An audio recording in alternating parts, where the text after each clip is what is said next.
आज ही Doubtnut app download करें। Doubtnut पर होगा अब आपके सभी मैथ्स, केमिस्ट्री, फिजिक्स और बायोलॉजी डाउट्स का सफाया। बस अपने क्वेश्चन की फोटो खींचो, उसे क्रॉप करो और तुरंत वीडियो सोल्यूशन पाओ। Download now. राहुल एक इलेक्ट्रॉनिक की दुकान पर अपने पिता का रेडियो मरम्मत कराने ले गया और रेडियो कर्मी को 1.5 ओम और 10 ओम के प्रतिरोधों की आवश्यकता रेडियो को उचित रूप से ठीक करने में हुई। तो लेकिन उसके पास काफी संख्या में 3 ओम के प्रतिरोध थे। तो रेडियो कर्मी ने कई प्रयास किए, लेकिन 1.5 ओम और 10 ओम के प्रतिरोधों को प्राप्त करने के लिए 3 ओम के कई प्रतिरोधों को वो नहीं जोड़ सका। तो राहुल ने कक्षा 10वीं में प्रतिरोधों के संयोजन के बारे में पढ़ा था। तो राहुल ने कुछ सोचा और फिर कुछ 3 ओम के प्रतिरोधों को अलग अलग तरीकों से जोड़कर आवश्यक प्रतिरोधों को प्राप्त करने की कोशिश की। तो किस प्रकार राहुल ने 3 ओम के प्रतिरोधों को जोड़कर 10 ओम का प्रतिरोध प्राप्त किया, ये हमसे पूछा गया है। तो ध्यान से देखिएगा बेटा, उसने उत्तर क्या है, किस प्रकार।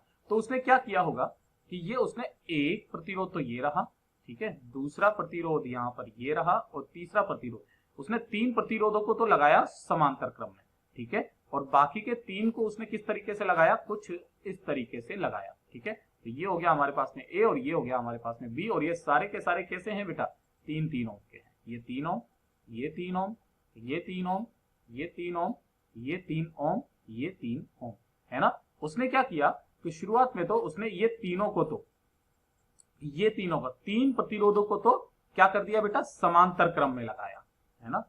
3 ओम के 3 प्रतिरोधों को समांतर क्रम में लगाया, है ना, और इसी के साथ में उसने क्या कर दिया, 3-3 ओम के 3 प्रतिरोधों को श्रेणी क्रम में लगाया, है ना, प्लस कर दिया इसके साथ में श्रेणी क्रम में 3 प्रतिरोध, है ना, वो भी सारे के सारे 3-3 ओम के ही थे, श्रेणी क्रम में, ठीक है, ये लगाए। और इस तरीके से उसको कितना प्राप्त हो गया, उसको प्राप्त हो गया 10 ओम। देखिए इन तीनों को जोड़ेंगे तो आर डैश मान लेते हैं आता है, तो वो कितना आ जाएगा, 1/R1 plus 1/R2 plus 1/R3, ठीक है, कितना आ गया, ये आ गया हमारे पास में 1। तो यानी कि जो आर डैश का मान आ गया वो आ गया हमारे पास में 1 ओम।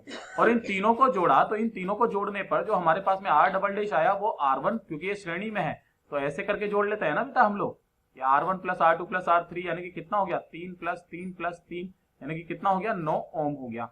अब ध्यान से देखिएगा, जो तुल्य प्रतिरोध परिपथ आएगा वो कुछ इस तरीके से आएगा। इन तीनों के कारण जो आया ये तो 1 ओम आ गया, है ना, और इन तीनों के कारण जो आया ये 9 ओम आ गया, और ये ए और बी आ गया हमारे पास में। तो ध्यान से देखिएगा बेटा, इन ये दोनों के दोनों अब किस में आ गए, ये आ गए हमारे पास में श्रेणी क्रम में, ठीक है। तो जो आर ए बी अब की बार जो हमें प्राप्त हो गया वो कितना प्राप्त हो गया, 1 ओम प्लस 9, यानी कि आर ए बी जो आ गया वो आ गया बेटा हमारे पास में 10 ओम। यानी कि उसने किस प्रकार जोड़ा होगा, उसने 3 प्रतिरोधों को समांतर क्रम में जोड़ा और 3 प्रतिरोधों को श्रेणी क्रम में जोड़ा और उन दोनों को श्रेणी क्रम में जोड़ा, ठीक है, कुछ इस तरीके से। तो यही इसका उत्तर होगा। धन्यवाद। क्लास 6 से 12 से लेके नीट, IIT, JEE मेंस और एडवांस के लेवल तक 10 मिलियन से ज्यादा स्टूडेंट्स का भरोसा। आज ही डाउनलोड करें डाउटनेट ऐप या व्हाट्सएप कीजिए अपने डाउट्स 8400 400 400 पर।